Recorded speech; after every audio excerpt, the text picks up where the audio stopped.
नमस्कार दोस्तों, भारत एक सोच देख रहे हैं आप। दोस्तों, उत्तर प्रदेश में समाजवादी पार्टी के मुखिया और पूर्व मुख्यमंत्री अखिलेश यादव लगातार उत्तर प्रदेश के अलग अलग जिलों का दौरा कर रहे हैं। कभी आप उन्हें अलीगढ़ में देखते हैं, कभी आप उन्हें आजमगढ़ में देखते हैं, कभी आप उन्हें इटावा में देखते हैं। और अब अखिलेश यादव 19 अप्रैल को, जी हां, शनिवार के दिन अखिलेश यादव जा रहे हैं आगरा। आगरा में वो जाएंगे जहां उनके कुछ कार्यक्रम भी हैं और वो सांसद जो है रामजी लाल सुमन, समाजवादी पार्टी के राज्यसभा सांसद, उनसे भी मुलाकात करेंगे, उनके परिजनों से मुलाकात करेंगे। दोस्तों, रामजी लाल सुमन के घर पर हमला हुआ था। करणी सेना के लोगों ने रामजी लाल सुमन के घर पर हमला किया था।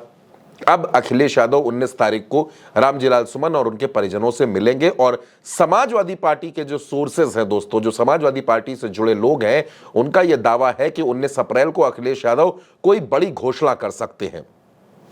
अब ये बड़ी घोषणा किस लिहाज से होगी, किस मुद्दे से जुड़ी होगी, फिलहाल इस बारे में कोई जानकारी नहीं है, लेकिन कहा यह जा रहा है कि रामजी लाल सुमन के घर जाकर अखिलेश यादव दलितों को एक बड़ा संदेश देना चाहते हैं।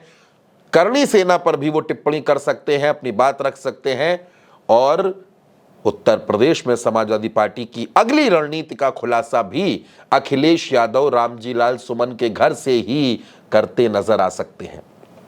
दोस्तों, उत्तर प्रदेश में दलित वोटर्स प्रभावी संख्या में हैं, चुनाव जिताने और हराने की क्षमता रखते हैं। भारतीय जनता पार्टी ने दलितों की ताकत देखी है।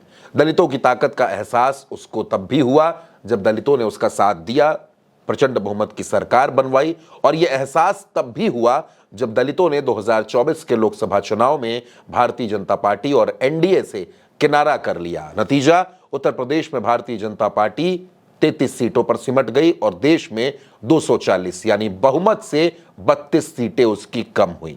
और बीजेपी को सबसे ज्यादा नुकसान अगर कहीं हुआ तो वो उत्तर प्रदेश में हुआ। बाबा साहब भीमराव अंबेडकर ने जो संविधान हमको दिया, उसके मसले पर और आरक्षण के मसले पर भारतीय जनता पार्टी बुरी तरीके से घिर गई।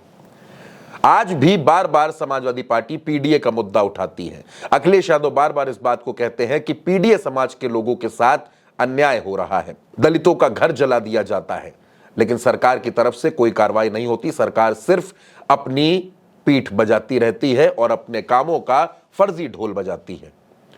अब दोस्तों, 19 अप्रैल को अखिलेश यादव जा रहे हैं। उत्तर प्रदेश हो या देश हो, इन दिनों सबसे ज्यादा गरमाया हुआ मुद्दा रामजी लाल सुमन और करणी सेना के बीच का है। आपने देखा हाल ही में करणी सेना के एक सदस्य ने किस तरीके से अखिलेश यादव को धमकी दी, किस तरह से बनारस में समाजवादी पार्टी के नेता हरीश मिश्रा पर हमला हुआ। और अब कहा यह जा रहा है कि समाजवादी पार्टी दलितों के मुद्दे पर पीछे नहीं हटेगी। अखिलेश यादव को लगता है कि मुस्लिम हो या यादव वोटर्स हो, वो समाजवादी पार्टी के साथ जुड़े हैं, लेकिन इसके साथ साथ अगर दलित भी जुड़ जाए और ओबीसी वर्ग में भी तमाम जो अन्य जातियां हैं उनका भी समर्थन समाजवादी पार्टी को मिले, महिलाओं का समर्थन मिले, तो 2027 के विधानसभा चुनाव में समाजवादी पार्टी बेहतर प्रदर्शन कर सकती है, मजबूती के साथ उत्तर प्रदेश में अपनी वापसी कर सकती है, सरकार में आ सकती है, सत्ता में आ सकती है। अब ये जो पीडीए फॉर्मूला है दोस्तों, भारतीय जनता पार्टी की तरफ से, मुख्यमंत्री की तरफ से बार बार एक बात कही जाती है कि ये लड़ाई 80 बनाम 20 की है, लेकिन अखिलेश यादव कहते हैं कि ये लड़ाई दरअसल 90 बनाम 10 की है और पीडीए इसी 90% में है। हम पीडीए की बात करेंगे, पीडीए की लड़ाई लड़ेंगे और ये पीडीए ही अपनी सरकार बनाएगा। तो क्या अखिलेश यादव 19 अप्रैल को कोई ऐसी घोषणा कर देंगे जो उत्तर प्रदेश की राजनीति में उथल पुथल मचा देगा, या फिर ऐसा कुछ कर देंगे जो दलितों को बड़ी तादाद में समाजवादी पार्टी से जोड़ेगा? जो कुछ भी होगा उसके लिए इंतजार 19 अप्रैल तक का करिए दोस्तों। 19 अप्रैल को भारत एक सोच आपको बताएगा अखिलेश यादव क्या कुछ करने वाले हैं। फिलहाल इस खबर में मेरे साथ इतना ही। आप भारत एक सोच के साथ जुड़िएगा, सब्सक्राइब कीजिएगा। नमस्कार।